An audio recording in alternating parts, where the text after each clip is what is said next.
45 Oppenheimer வேர்ல்டோட first atomic bomb கண்டுபிடிச்சி அதை வெடிச்சதை பார்க்கும்போது ஃபஸ்ட்டு வார்த்தை எந்த சயின்டிஃபிக் பிரின்சிபலோ அவர் சொன்ன ஒரே வார்த்தை நம்மளோட பகவத்கீதாலேருந்து உள்ள ஒரு quote, now I'm become the destroyer of the world.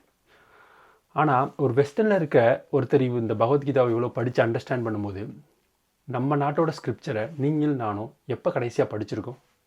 At least ஒரு பேஜாவது நம்மளோட பகவத்கீதாவில் நம்ம படிச்சிருக்கோமா? கொஞ்சம் யோசிச்சு பாருங்கள். ஏன் இன்றைக்கி தேதியில் லண்டனில் கலிஃபோர்னியாவில் $1 மில்லியன் பிஸ்னஸ் எது தெரியுமா? Mindfulness, living in the present. Meditation industry மட்டும் $1 பில்லியன் இன்றைக்கி தேதியில் சம்பாதிச்சிக்கிட்டு இருக்கு. டெவலப்ட் கண்ட்ரி இன்னும் நாளுக்கு நாள் அதோட இன்கம் வளர்ந்துக்கிட்டே போயிட்டுருக்கு. ஒன் ஆஃப் த மேஜர் யூஎஸில் இருக்க ஹெல்த் இன்சூர் ப்ரொவைடர் அவங்களோட கஸ்டமருக்கு 7 மில்லியன் பீப்புளுக்கு ஃப்ரீயாக அக்சஸ் கொடுக்குறாங்க ஒரு ஆப். அந்த ஆப் என்ன சொல்லுதுன்னா, ஹவு டு டூ மெடிடேஷன். அந்த ஆப் உள்ள போய் பார்த்தீங்கன்னா அந்த ஆப்புக்குள்ளே இருக்க கண்டென்ட் எல்லாமே ஒரு புக்கிலேருந்து எடுக்கப்பட்டது தான். அந்த புக்கு என்ன தெரியுமா? பகவத்கீதா. நீங்கள் நானும் கோயிலில் பார்த்த பகவத்கீதா தான், நாடகமாக பார்த்த பகவத்கீதா. அதே புக்கில் இருக்க கோட்ஸை எடுத்து அதை பாலிஷ் பண்ணி நல்லா மார்க்கெட்டிங் பண்ணி அதை மைண்ட்ஃபுல்னஸ்ன்ற பேரில் அமெரிக்காலேயோ லண்டன்லேயோ பில்லியனர்ஸ்க்கும் ட்ரில்லியனர்ஸ்க்கும் நார்மல் பீப்புள்ஸ்க்கும் விற்றுக்கிட்டு இருக்காங்க. ஆனால் நீங்களும் நானும் கடைசியாக எப்போ அந்த புக்கை படிச்சிருக்கோம்? அட்லீஸ்ட் படிச்சிருக்கோமா? ஆனால் நம்மகிட்ட எல்லாருக்குமே அந்த புக் கை கட்டுற தூரத்தில் இருக்குது. ஆனால் வெஸ்டர்னில் இருக்கிறத விட அதிகமாக கோயில் நம்ம ஊரில் தான் இருக்குது. நம்மளில் சில பேர், முக்கால்வாசி பேர் 1லேருந்து 100 இல்லை 500 கோயிலுக்கு கூட பிறந்ததுலேருந்து போயிருப்போம்னு வச்சுக்கோங்க. ஆனாலும் நம்ம ஏதோ ஒரு விஷயத்த லேக் பண்ணுறோம். டெவலப்மெண்ட்டில் நம்ம பின்தங்கி இருக்கோம் வெஸ்டர்னை கம்பேர் பண்ணும்போது. எதனாலன்னு யோசிச்சு பார்த்தீங்களா? எப்பயுமே நம்மளோட டிவோஷன் வந்து ப்ராப்ளமே இல்லைங்க. நம்ம போகிற கோயிலோ, நம்ம பண்ணுற அர்ச்சனையோ, சாமிக்கு பண்ணுற பூஜையோ, பாலாபிஷேகமோ எதுவுமே பிரச்சனை இல்லை. ஆனால் ஒரு பிரச்சனை என்னென்னா, நம்மளோட தாத்தா காலத்துலேயும் நம்ம காலத்துலேயும் ஒரு சின்ன கேப் விழுந்து போச்சு. நம்ம தாத்தா காலத்தில் பண்ண சடங்குகள், அபிஷேகங்கள் எல்லாத்தையும் நம்ம இன்னும் பண்ணிகிட்டு இருக்கோம், கோயிலுக்கு போயிட்டுருக்கோம். ஆனால் அவங்க ஏன் அதெல்லாம் பண்ணாங்க அப்படிங்கிறத நம்ம கம்ப்ளீட்டாக மறந்துட்டோம். அங்கே தான் பிரச்சனையே ஸ்டார்ட் ஆகுது. நான் இங்கே வந்து ரொம்ப நான் ரொம்ப கேர்ஃபுல்லாக ஒரு விஷயம் சொல்கிறேன். நான் வந்து கோயிலுக்கு போகிறது தப்போ, பூஜை பண்ணுறது, அபிஷேகம் பண்ணுறது இதெல்லாம் தப்புன்னு நான் சொல்லவில்லை. நான் ஏத்திஸ்டாக என்ன சொல்ல விரும்பவில்லை. நானும் அந்த விஷயத்தை ஃபுல்லாக நம்புகிறேன். ஆனால் ஒரு விஷயம் என்னென்னா, உங்கள்கிட்ட ஒரு கொஷின் பேப்பரை கொடுத்து ஆன்சர் எழுத சொல்கிறேன். ஆனால் உங்களுக்கு அந்த சப்ஜெக்டை கற்றுக்கிறதுக்கான டயத்தை கொடுக்கவே இல்லை. எப்படி உங்களால் எக்ஸாம் எழுத முடியும்? ஃபார் எக்ஸாம்பிள் கெமிஸ்ட்ரினா அந்த கெமிஸ்ட்ரியை படித்தா தான் அந்த கெமிஸ்ட்ரி கொஸ்டின் பேப்பருக்கு உங்களால் ஆன்சர் எழுத முடியும். அதே மாதிரி தான் நம்ம கோயிலுக்கு போகிறோம், பூஜை பண்ணுறோம். ஆனால் ஒரு விஷயம் நம்ம பண்ணல. நம்ம அதுக்கு பின்னாடி இருக்க ஃபிலாசபியை புரிஞ்சிக்கவே இல்லை. அங்கே தான் வெஸ்டர்னர்ஸ் கிளவராக யோசித்து நம்ம கோயிலுக்கு போகிறோம், அங்கே என்ன பண்ணுறோம்? ஒரு விஷயத்தில் ஃபோக்கஸ்டாக இருக்கும். ஓகே, அவன் பார்த்தான், what is the philosophy behind it அப்படிங்கிறத எடுத்தான். Okay, mindfulness. அவங்க ஒரு இடத்துக்கு, கோயிலுக்கு எல்லாரும் ஒரு இடத்துக்கு போகிறாங்கன்னா அங்கே பாசிட்டிவாக திங்க் பண்ணுறாங்க. பாசிட்டிவ் திங்கிங் 2 விஷயத்தை எடுத்தான். Positive thinking, mindfulness. அந்த பாசிட்டிவ் திங்கிங்கை வச்சு மட்டும் 10 புக் இருக்குது. எல்லாமே நியூயார்க் டாப் செல்லிங் புக்ஸ்.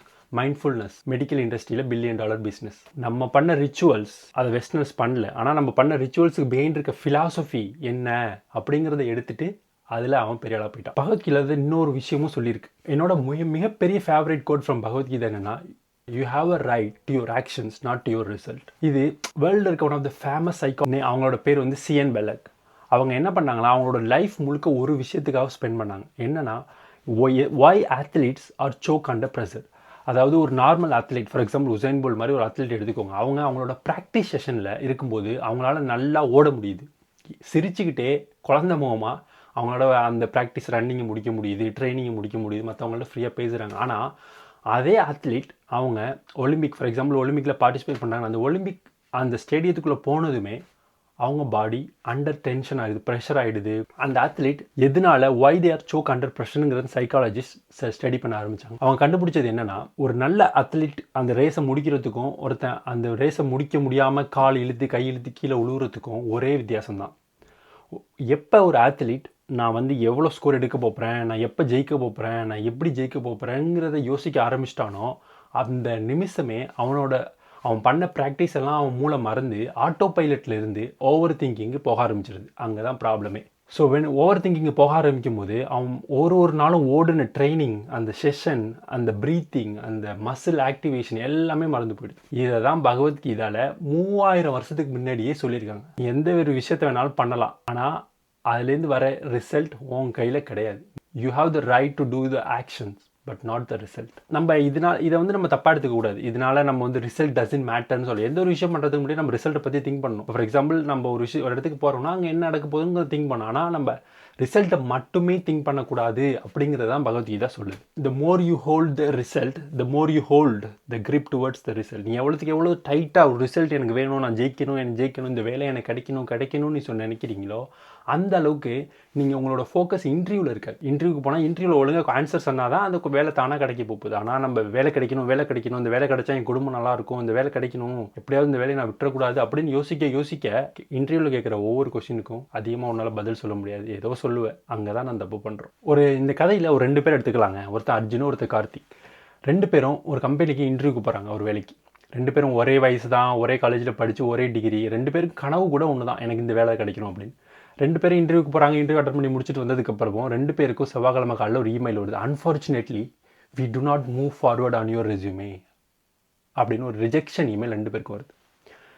இந்த இமெயிலை பார்த்து அர்ஜுன் என்ன பண்ணுறான்னா, ஓகே நம்ம ரிஜெக்ட் ஆகிட்டோம் அப்படின்ட்டு ஒரு 2 செகண்டில் இன்ஸ்டாகிராம் ஓப்பன் பண்ணி கொஞ்சம் ரீல்ஸ் பார்த்துட்டு அவங்களோட ஃப்ரெண்ட்ஸ் எல்லாம், அவங்களோட இன்டர்வியூ அட்டன் பண்ண ஃப்ரெண்ட்ஸ் எல்லாம் எனக்கு வேலை கிடச்சின்னு போஸ்ட் பண்ணதெல்லாம் பார்த்துட்டு இவன் லைக் போட்டுட்டு, ஓகே நம்மளுக்கு கிடைச்சது அவ்வளோதான், நம்ம அவ்வளோ திறமைசாலி இல்லை, நம்ம லைஃப்பில் நம்ம கூட படித்தவங்கலாம் முன்னாடி போயிட்டுருக்காங்க, நம்மளுக்கு ஏதோ அவ்வளோதான் அப்படின்ட்டு ஏதோ அவனோட வாழ்க்கையை ஓட்டிகிட்டு போயிடறான். அதே கார்த்திக் அதே ரிஜெக்ஷன் இமெயிலில் பார்த்துட்டு ஒரு 5 செகண்ட் இல்லை 10 செகண்ட் நல்லா யோசிச்சுட்டு அவன் சொன்ன ஒரு விஷயம், அர்ஜுனுக்கும் கார்த்திக் இருக்க ஒரு வித்தியாசம் என்னன்னா, பகவத்கீதாவில் இருக்க ஒரே ஒரு கோட் கார்த்திக்கு தெரியும். You never have the control over the result. அதாவது உன்னால் இன்டர்வியூ அட்டன் பண்ண முடியும், வேலை உனக்கு கிடைக்குதா இல்லையாங்கிறது உன் கையில் கிடையாது.